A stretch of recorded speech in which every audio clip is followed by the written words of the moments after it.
You've now had a chance to read background information about the exhibit and learn more about how historians approach evidence. And we're at myth number 1. And that myth is that General Palmer was born with a silver spoon in his mouth.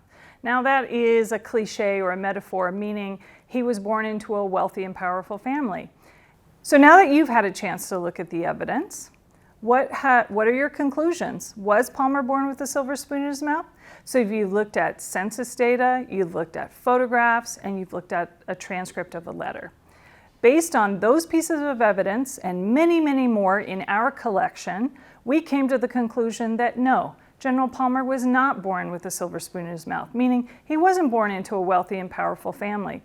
Instead, when Palmer moved west, he had a recently retired soldier from the Civil War, a breveted brigadier general, but he actually didn't have deep pockets. He didn't have a lot of money, and he worked really hard to build his fortune once he moved to Colorado.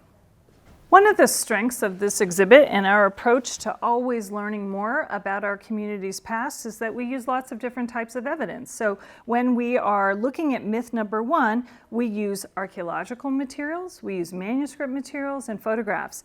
So we use some of the archaeological materials that were found in a trash site, a dump site outside of Glen Erie. So we have pieces of pottery or dishware that General Palmer and his family would have used at Glen Erie over the years. We also have an enormous collection of manuscript material, meaning handwritten materials from the Palmer family. And this letter in particular was written by General Palmer's father, Jonathan Palmer, and he actually describes how we poor people are frequently driven to take that path which leads us to bread and meat and clothing the soonest. That is which makes us the quickest returns. So in his own words, he's telling us they're not a wealthy family.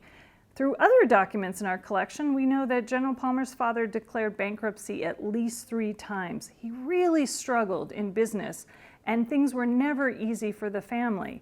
In fact, General Palmer, as a young man, as a teenager, helped his family purchase their first home in Germantown, Pennsylvania, right outside of Philadelphia. So based on the evidence that you've seen, and additional evidence in our collection, we know that the answer to myth number 1, was General Palmer born with a silver spoon in his mouth, is false. It's not true.